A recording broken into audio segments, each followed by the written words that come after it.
Now, I watched through this entire thing. Before I explain this, I'm talking about Karl Jobst, who lost to the King of Kong, Billy Mitchell, I think last week or the week before, and he was ordered to pay 350,000 Australian in immediate damages, but also court costs. And this was an upsetting thing to many people, not because he lost. It was initially because he lost, because everyone had assumed that the lawsuit was what he had mostly discussed in his videos, that the lawsuit was Billy Mitchell suing him for calling him a cheater in the high score for Donkey Kong that he got that was very contentious.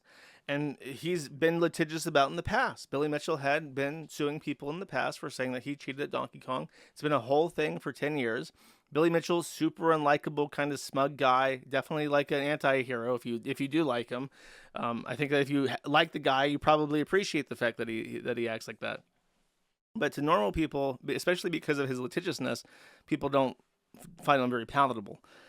So, considering his litigation history, considering certain threats that Karl Jobst had shown, Jobst, I forget that he pronounced his name wrong. Karl Jobst showed on stream, it seemed like, and specifically legal threats from Billy Mitchell regarding the information about high score tables, but the evidence was very convincing that he did cheat by submitting an emulated game of Donkey Kong to the high score table, and it seems like he was right.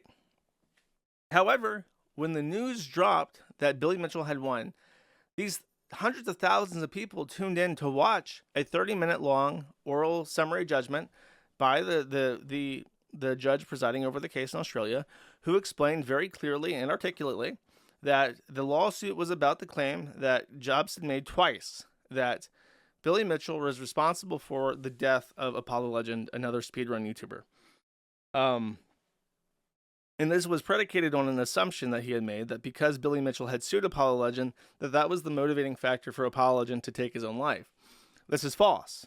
This is false, and it's been proven false by every single person who knew anything about Apollo Legend and who was close to them. And Karl was also very wrong about the fact that Apollo Legend had made any kind of monetary consolations to Billy Mitchell.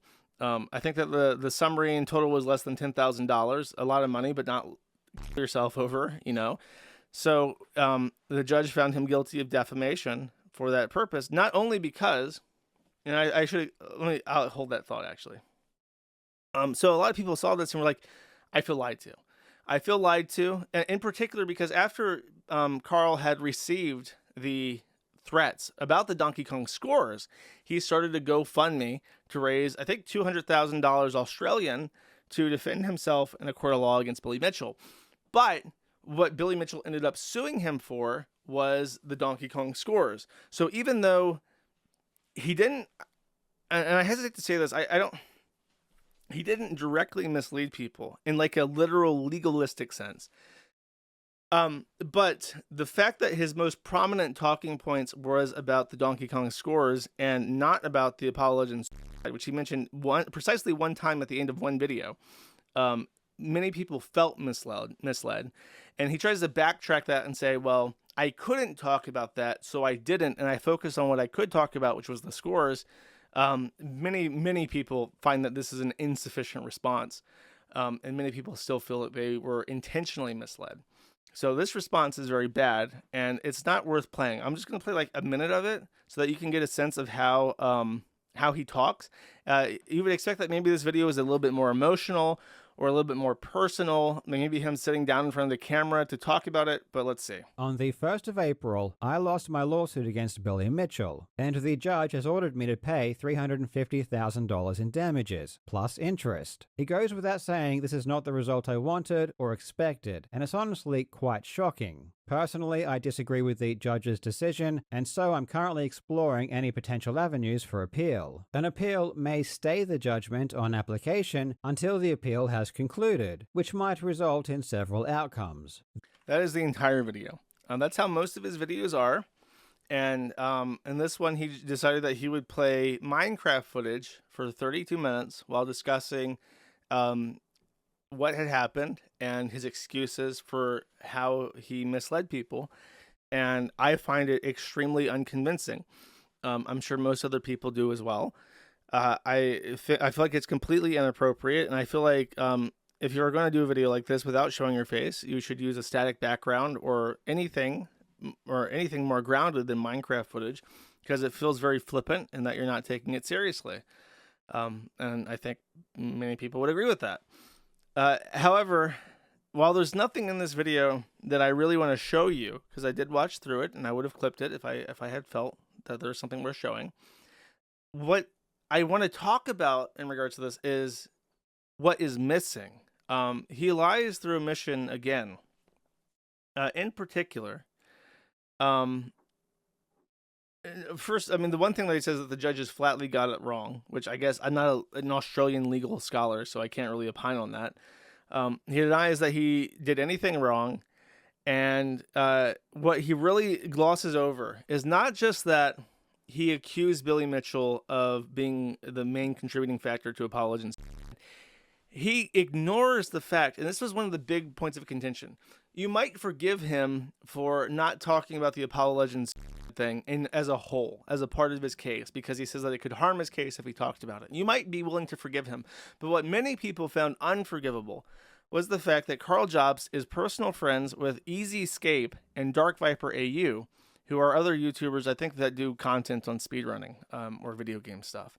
And Easy Escape and Dark Viper AU were both directly mentioned in Apollo Legends note as giving him, I think the exact words were, the final push he really needed. So he directly called them out as giving him the motivation to take his own life. And Karl Jobst was friends with both of them.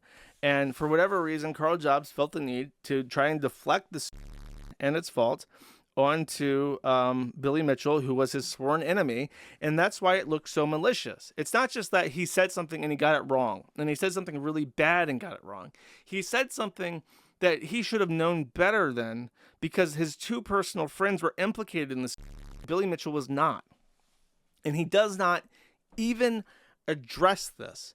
And it's like, if you're gonna be so cowardly to not show your face and do the Minecraft footage of video explaining your situation, it feels like you should at least use that anonymity and that distance between yourself and the apology, or the, not even the apology, but the video explaining the situation, to actually address some of the biggest issue that people had with how you handled your legal case. And he just didn't. And it's hard for me to imagine how he's going to recover from this position that he's put himself in, because it loses so much goodwill with everybody. People don't like being lied to. And people are not that stupid. This is a very easy thing to understand. Everyone thought that it was about the Donkey Kong shit. It was not about the Donkey Kong shit. And the real case seems to be closer to home than he wants to admit. So he now has this huge judgment. He's talking about appealing it, and I'm almost certain that if he appeals it, then that's going to be fees on fees. He might manage to avoid paying Billy Mitchell a dime for however many months, or years even, while his appeal is being heard. But I'm almost certain that, because it's the same in the United States, if you are awarded fees and then that person tries to appeal your fees and then they lose that appeal, you get fees on fees. So you owe the money for your lost appeal. And I feel like, especially in appeals court in Australia, that he's going to, if he appeals and loses, he's going to owe even more. And it might be double what he currently owes. You know what I mean? Because the appeals process can take as long as the actual trial, because they have to review this birth of information. So it's a lot, and it's very egotistical. And I feel like what Karl is doing, not that I can get into his mind, but because his videos get so many views and his videos are monetized and he has sponsorships and stuff and affiliate links, I feel like he's calculating his legal strategy around the idea that his income will remain stable or mostly the same. And I don't know if that's going to be the case. I feel like he's personally irritated his own viewers to such an extent that a lot of them who do follow him strictly because of the Billy Mitchell stuff are going to stop watching. So it's hard to say. You know, the YouTube money machine is a very strange beast. It does what it wants.